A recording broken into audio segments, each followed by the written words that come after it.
Hello, now we are going to discuss Gay-Lussac's law, or it is also known as Gay-Lussac's law of gaseous volumes, because it was given by Gay-Lussac and it is only applicable for gaseous substances और gases के लिए ही सिर्फ ये applicable होता है. यहाँ लिख लेते हैं हम only for gases.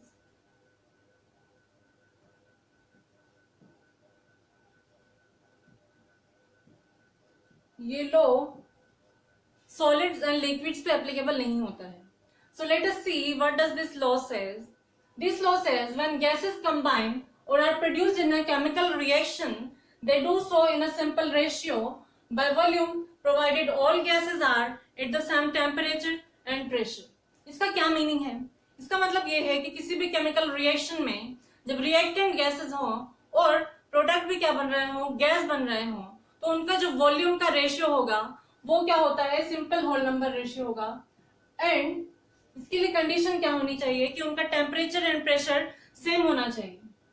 Eight same temperature and pressure पर जो गैसेस आपस में कंबाइन होकर गैस प्रोड्यूस करेंगी तो उनके वॉल्यूम का ratio simple whole number ratio होगा. मतलब मान लीजिए कोई गैस है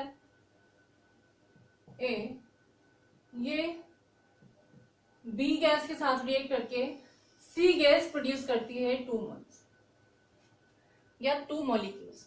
तो इनके वॉल्यूम अगर हम देखें तो इसका वॉल्यूम का रेशियो जो होगा वो सिंपल होल नंबर रेशियो होगा. मतलब 1 वॉल्यूम ऑफ ए गैस किसके साथ कंबाइन होगा, 3 वॉल्यूम ऑफ बी के साथ कंबाइन होकर 2 volume of C gas produce करेगी. गैस को हम अगर मिलीलीटर्स में हम बात करें वॉल्यूम की, तो अगर ए का 100 ml है तो ये किसके साथ रिएक्ट करेगा, ये 100 ml. तो इसका 3 टाइम्स मल्टीपल, मतलब बी का जो वॉल्यूम होगा वो कितना होगा, 300 ml होगा. और ये रिएक्ट करके क्या बनाएंगे, 200 ml of C gas produce करेंगे. ठीक है, एग्जाम्पल की हद से समझते हैं. एग्जाम्पल हम देखते हैं हाइड्रोजन क्लोराइड का. हाइड्रोजन क्लोराइड गैस किससे मिलकर बनी होती है, हाइड्रोजन एंड क्लोरीन गैस से. तीनों ही क्या हैं, गैसेस हैं. फॉर एग्जाम्पल H2 मतलब हाइड्रोजन एंड क्लोरीन रिएक्ट करके क्या बनाती हैं, हाइड्रोजन क्लोराइड. ये सभी क्या हैं, गैसेस फॉर्म में है.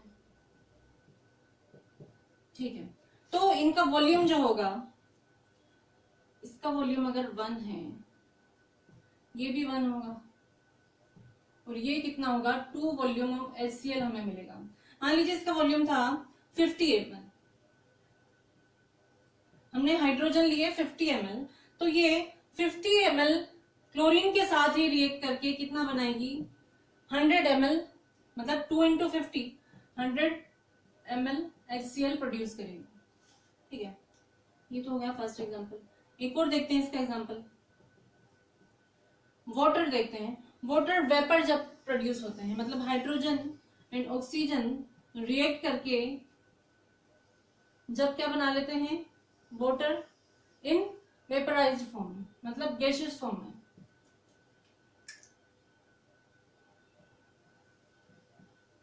तो इनके वॉल्यूम्स का जो रेशियो होगा वो भी क्या होगा, होल नंबर रेशियो होगा. यहाँ पे तो रेशियो हमने देखा 1:2 सिंपल होल नंबर रेशियो है. ऐसे यहाँ पर भी होगा. 2 वॉल्यूम ऑफ हाइड्रोजन हमेशा 1 वॉल्यूम ऑफ ऑक्सीजन के साथ रिएक्ट करके क्या बनाएंगे, 2 वॉल्यूम ऑफ वाटर वेपर. जैसे मान लीजिए हाइड्रोजन हमने ले लिया 200 ml, तो ऑक्सीजन कितना लेना पड़ेगा हमें, 100 ml. एंड जो प्रोड्यूस्ड वाटर गैस होगी, सॉरी वाटर वेपर होगा, वो क्या बनेगा, हमें वो मिलेगा हमें 200 ml. ऐसे ही अमोनिया देख लीजिए. अमोनिया भी क्या होती है, गैस है. नाइट्रोजन एंड हाइड्रोजन गैस आपस में रिएक्ट करके क्या बना लेती हैं, अमोनिया बना लेती हैं. तो N2 nitrogen plus oxygen react करके क्या बनाती हैं, अमोनिया. 2NH3.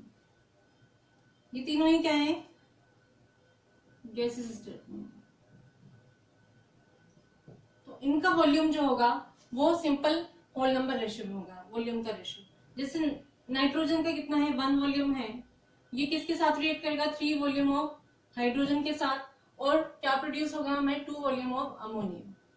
जैसे अगर हम इसको लीटर में माने तो मान लीजिए नाइट्रोजन का हमारे पास था 20 लीटर्स या 20 मिलीलीटर्स, 20 लीटर था,